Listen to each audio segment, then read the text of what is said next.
Paulina Villarreal of The Warning and Akane Hirose of Band-Maid are two of the most talked about rock drummers of the last few years, and they have a lot in common, and they have a lot that's not in common. Today I want to talk about something very interesting, which is what would happen if they tried to swap places. So before we get started, I want to point out that this is not a battle, this is not a ranking, and it's definitely not a who's better argument.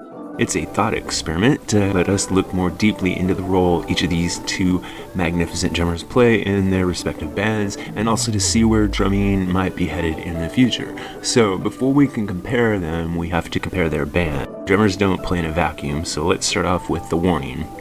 They're a power trio. The drums and bass and guitar carry the full load for them, and within this context, Paulina is also a lead vocalist, sometimes and very often a backup vocalist, and within the context of the trio, The Warning leaves a lot of space in their sound. There are definite areas where the music is allowed to breathe and pulse. Now, Band-Maid is a 5-piece band. They have a much more dense arrangements. They've got dual guitars. The band's kind of in constant motion, high BPMs, very precision driven. So while they don't use silence the same way that The Warning does, there's a beating heart within Band-Maid as well. Now, let's get into the different styles of playing that Paul and Akane use. So Paulina's drumming is about authority and restraint. She has a groove-first philosophy. She plays for weight, not flat. She uses her drums to support songs and most of all vocals. And she's one of the vocal anchors of the band, and she uses space like punctuation within her drumming.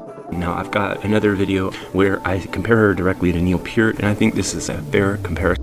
While Pal is definitely a little bit less complex than Neil by design, her drumming is also very architectural, meaning she puts a lot of thought into it. She's not just keeping time, she is definitely building and composing her drum parts. And this has also to do with the volume level and intensity that she plays with. So when Paulina hits hard, it matters because she's not hitting hard all the time. She's not constantly in, quote, bottom mode or metal mode, but when she goes there, she's very, very good at it. Now, this is power trio drumming in the classic sense, where the drums don't decorate the song, but kind of hold the entire thing up. Now, Akane's role in Band-Maid is almost the opposite of what Paulina's doing in The Warning. She has high precision, high stamina, complicated arrangements, and she is not the anchor of the band. She's more like the driver of the momentum, like the engine. She doesn't leave that much space because the music doesn't want space. Density is kind of the point, the stylistic hallmark of Band-Maid. Now, her consistency with speed and clean articulation and endurance is not only remarkable, it is part of the sound of the band. It's part of what gets into you when you're listening to Band-Maid.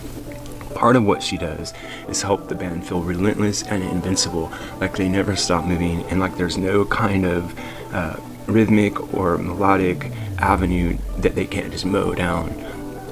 Now, what would happen if these two drummers tried to swap places? This is where it gets really interesting, because the one thing that they both have in common is charisma. These are two of the most charismatic drummers in the history of music. I've never heard of drummers before prior to these two who could command so much audience attention from the back of the band. Now, there have been other drummers who gain the spotlight, but not the way that they do. Now, let's look at what might happen if Paulina joined Band-Maid. Well, first of all, the songs would have to be a bit simplified, not because Paulina can't play more complicated songs, but because she is also a singer, and so there would have to be just a slight reduction in the constant motion, and there would be a different breadth to the way that the songs are delivered. What if Akane joined The Warning? Well, I think The Warning would sound even more aggressive than they already do, and the fills and motion would increase behind the vocals, be less space and more drive. The power trio balance would change dramatically, and there would be more of a whirlwind of sound. It might sound just a bit more like The Who, but doing Warning material. And this tells you something important. Both the drummers are basically irreplaceable where they are because of how specifically they fit within their bands. Now, there's a lot of online arguments about musicians, and most of them come down to this question: why doesn't this person play like that person? And the answer is almost always because the music wouldn't work if they did. And this is Extremely true in the case of Paulina and Akane, who represent two successful models of modern rock drumming. One is built on space and authority, the other on motion and precision. So we're not asking who's better, but a good question might be, what kind of band is created by the style of drumming that each drummer has? So when you listen to Paulina, you know you're going to have a band that is going to have hooks and anthemic choruses. When you listen to Akane, you know you're going to have speed, precision, and power.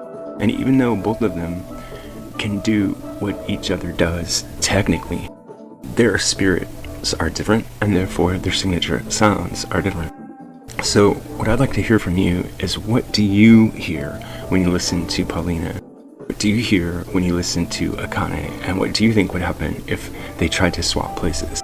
Now, Band-Maid and The Warning have collaborated together on a song, but we're talking about here is actually swapping places. Now, whether or not they could cover each other's roles, but how would that change the sound of each band? Let me know what you think down in the comments below. MusicGuru here, asking you to help us on our march to 10,000 subscribers.